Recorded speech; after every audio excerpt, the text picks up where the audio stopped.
Dacă ești pasionat al gamingului, cu siguranță ai copilărit cu Super Mario Bros, Donkey Kong, Mega Man sau legendarul Street Fighter 2. Dar să fim sinceri, prin 96-97 noi nu aveam console de ultimă generație. Noi aveam celebrul Terminator, cumpărat, cel puțin la mine în zonă, din piața rușilor. Astăzi, în 2026, nostalgia e mai greu de potolit. Avem nevoie de emulatoare și setări complicate ca să retrăim ce simțeam atunci cu un simplu transformator inclus. Cine a trăit înainte de anii 2000 știe că punctul vulnerabil era mereu maneta. Se strica la fiecare 2 săptămâni, de obicei exact când erai la ultimul nivel. Mi-amintesc și acum cum așteptam cu sufletul la gură să-mi ștampileze dirigintele cecul de alocație doar ca să dau fuga în piață pentru un controller nou. Iar cei care mă întrebați de ce folosesc termenul de manetă, în 96 un copil ca mine de la țară n-a auzit în viața lui termenul de gamepad sau controller. Pentru noi era un limbaj autentic al acelor zile. Iar dacă vreți să vedeți cum puteți să jucați acele jocuri ale copilăriei pe un Xbox 360, rămâneți cu mine.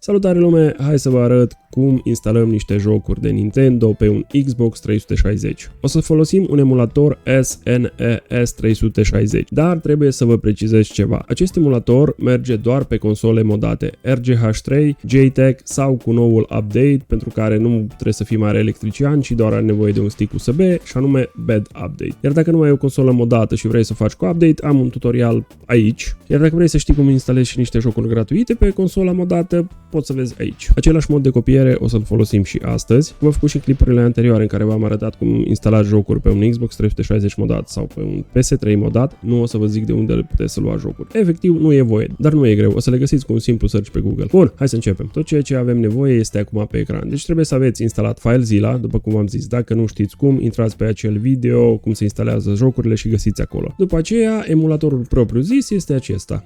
SNES 360. Iar ca să nu mai căutați și voi pe net, o să vă atașez în descriere. O să aveți nevoie de un extractor, după ce extrageți, cam asta e tot ce apare acolo. Avem folderul ROMs. Aici copiem jocurile. În momentul în care v-ați găsit jocurile, le copiați în acest folder unde ați extras emulatorul propriu zis, după care acesta trebuie să-l mutăm pe consolă. Cum facem? În FileZilla, pentru cei care știți să folosiți bine, ceilalți o să învățați din tutorial, punem IP-ul, username, parola și portul și dăm connect. Foarte important, consola în momentul acesta trebuie să fie și conectată la internet. Bun, după cum vedeți, pe partea stângă avem PC-ul meu, pe partea dreaptă avem consola. Ce facem? Intrăm la HDD1 și ori vă faceți alt folder sau pur și simplu aveți acest folder, luați de el și trageți aici. Fișierele nu sunt foarte mari, deci copierea în sine nu durează mult. Dacă nu aveți consola conectată la internet, nu e nicio problemă. Acest procedeu puteți să-l faceți cu un stick USB. Ce trebuie să faceți? Formatați un stick în format FAT32, copiați chestiile astea pe stick și după aceea copiați din consolă. Bun, asta a fost partea de pe PC, acum ne mutăm pe consolă. Bun, acum suntem pe consolă. Consola este modată, după cum am zis, cu un BAD Update, iar interfața pe care o folosim este Aurora. Ca să verificați dacă fișierele au fost instalate, apăsați pe butonul de back.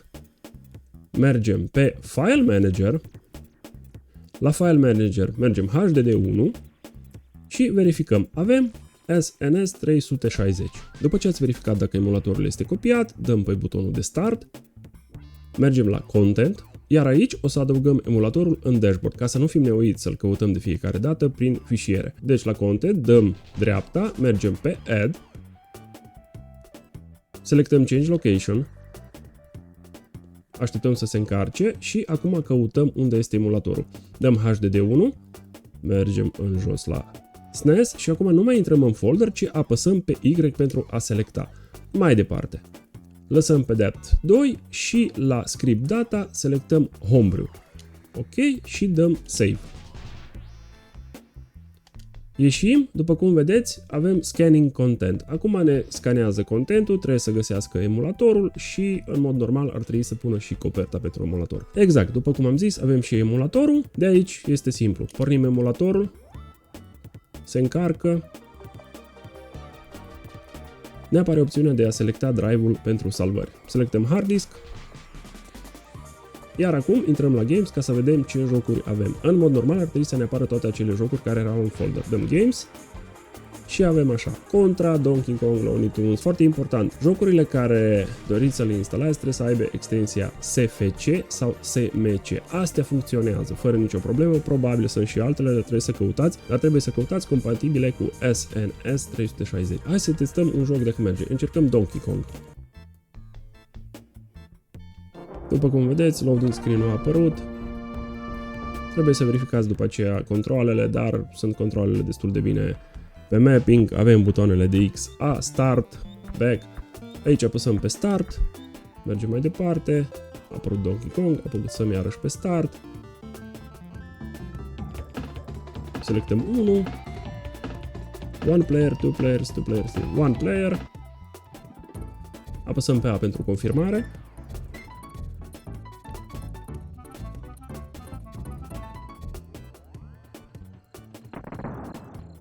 Bun, suntem pe primul stage, jump-ul este pe A, altceva nu știu, roll pe X. Am mâncat și câteva banane. Bun, hai să vedem dacă putem să-l facem acum full screen. Trebuie să apăsăm joystick-ul stânga și dreapta. Apăsăm și ne apar niște opțiuni. Putem să punem TV Mode, Simple 2X. Eu de obicei folosesc Simple 2X sau TV Mode. Astea funcționează bine. Ce am uitat să facem este să debifăm Keep Aspect Ratio. Așa. Și acum avem... Ce fac? Așa. Bang, bang. Aruncăm cu butoiul. Bun, bun, bun. Avem încă o maimuțică. Deci, după cum vedeți, jocul funcționează.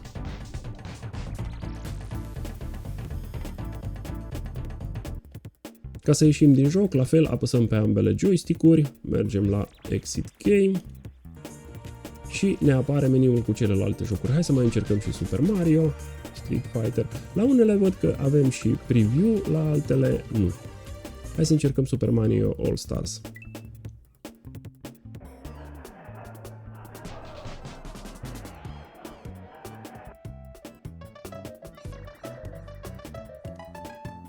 La fel apăsăm pe Start până nu ajungem în meniu. După cum vedem, aici avem mai multe jocuri Super Mario, avem jocul original, Super Mario The Lost Level, Super Mario 2, Super Mario 3, Super Mario World. Deci astea, 4-5 jocuri. Ok, apăsăm pe Start, putem să selectăm și modul sau nu știu. Dăm pe A, dăm Start. Deci efectiv apăsați pe Start până ajungeți în joc. La fel, înainte de a începe jocul, dacă vreți să vă rămână salvările, apăsați pe joystick-uri și intrați la Save State.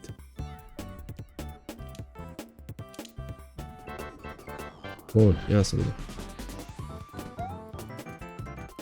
Unde e ciuperca? Aici e ciuperca, trecem cu aici. Bun, bun, bun.